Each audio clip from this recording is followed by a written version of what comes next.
송은재 TV 시작합니다. 민주당이 내부 전쟁 중입니다. 친명과 친문으로 나누는데 더 정확하게는 친명, 반명, 친이재명, 반이재명으로 나누는 것이 정확하다. 수많은 이야기들이 오고 갔습니다. 어제.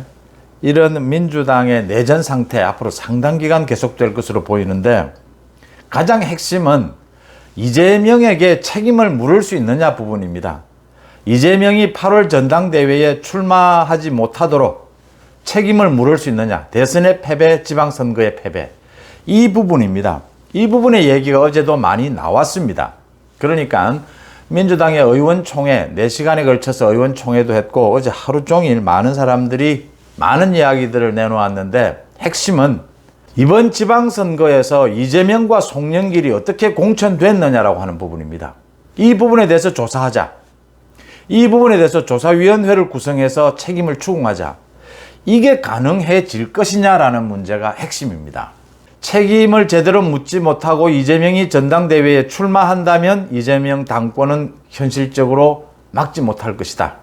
그럴 경우에 전당대회로 가는 과정에서 검찰과 경찰의 이재명에 대한 수사, 이 부분에 있어서 불체포 특권, 반 이재명이 국민의힘과 손을 잡고 이재명을 버릴 수도 있다라는 부분, 이게 굉장히 큰 변수로 작용할 것이다라는 겁니다.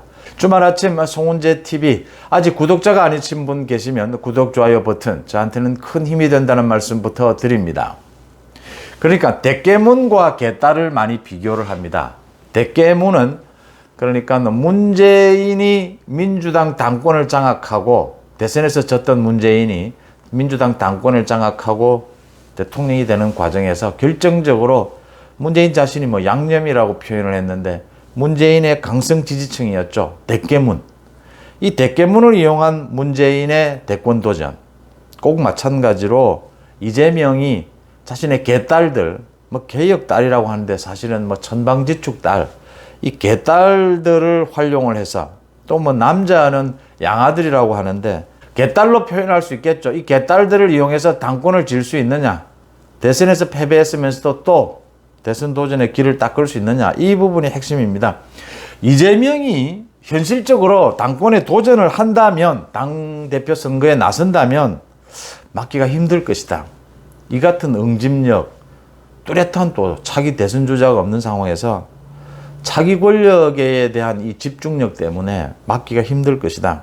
문제는 막을 수 있는 유일한 방법은 대선에서 패배 책임을 져야 할 사람이 지방선거 공천을 받아서 나섭니다. 그런데 지방선거에 이재명, 송영길 때문에 지방선거에 망쳤는데 또 책임을 지지 않고 당권을 장악한다. 이걸 현실적으로 실제 정치 세계에서 권력으로 막을 수 있느냐라는 부분입니다. 도대체 지방선거에서 이재명과 송영길이 어떻게 공천될 수 있었느냐, 이걸 한번 조사해보자라는 겁니다. 이 부분에 대해서 계속 조사가 이루어지면 이재명은 견디지 못할 것이다. 이 부분입니다. 그래서 지금 이재명은 침묵하고 있습니다. 친 이재명 쪽은 가급적 입을 닫고 있습니다. 아주 걸림돌이 되는 게 두 가지입니다. 입을 열게 되면 책임론이 더 커질 수 있다라고 하는 겁니다. 지금 소위 공천, 이재명 공천, 송영길 공천을 누가 했느냐라는 겁니다. 어제도 제가 말씀을 드렸는데 송영길은 컷오프가 된 것이 되살아났습니다.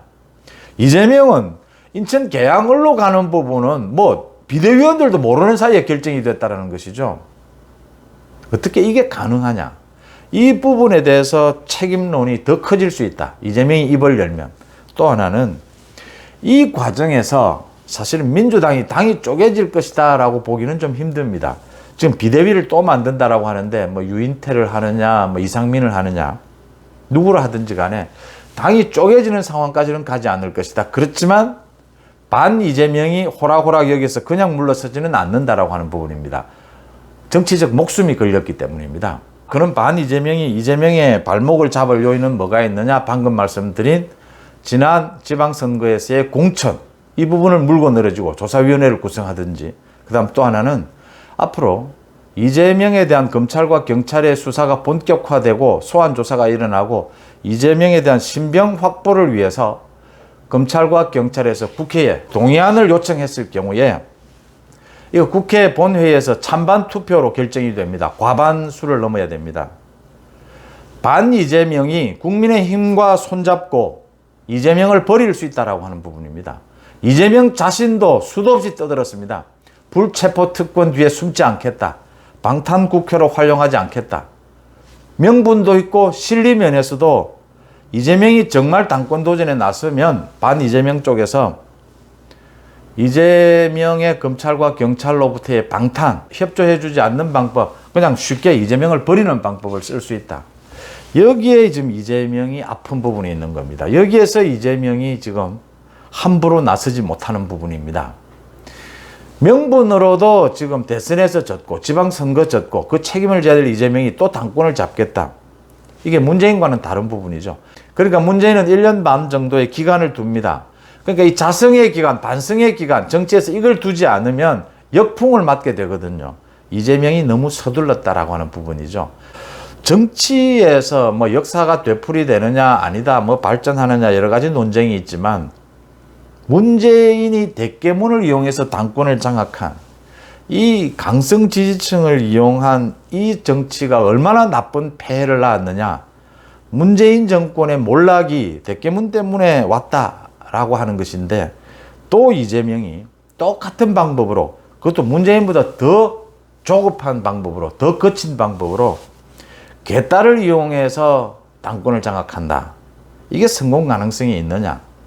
반 이재명 쪽에서 이걸 용인한다면 반 이재명이 뭐 당장 다 죽는 것은 물론이고 민주당이 끝장날 수 있다라고 하는 위기가 그 구체적으로 지난 지방선거에서 이재명 송영길이 어떻게 공천이 됐느냐. 또 검찰과 경찰의 수사 결과 검찰 쪽에서 이재명을 체포 구속하겠다라고 했을 때 반 이재명 쪽에서 어떻게 대응할 것이냐. 어떤 자세로 나올 것이냐. 이재명을 버릴 수도 있다. 이 부분이 지금 이재명이 섣불리 행동하지 못하는 부분이다. 이재명이 뭐 많은 반대를 무릅쓰고 당권에 도전을 하면 굉장히 유력하지만 하지만 반 이재명 쪽에서도 이재명을 박살낼 이런 무시무시한 무기를 준비하고 있다라는 부분이 지금 국민의힘이 아주 민주당의 이런 내부 전쟁 상태 이걸 유심히 들여다보고 있는 부분은 이런 부분입니다. 이 이재명에 대해서 체포 구속이라는 이 신병 문제가 걸려 있는 만큼 지금 뭐 검찰 경찰 수사는 굉장히 진행이 많이 되어 있으니까요. 이런 것이 굉장히 큰 변수로 작용할 수 있다라는 부분입니다. 송은재 TV 마칩니다. 고맙습니다.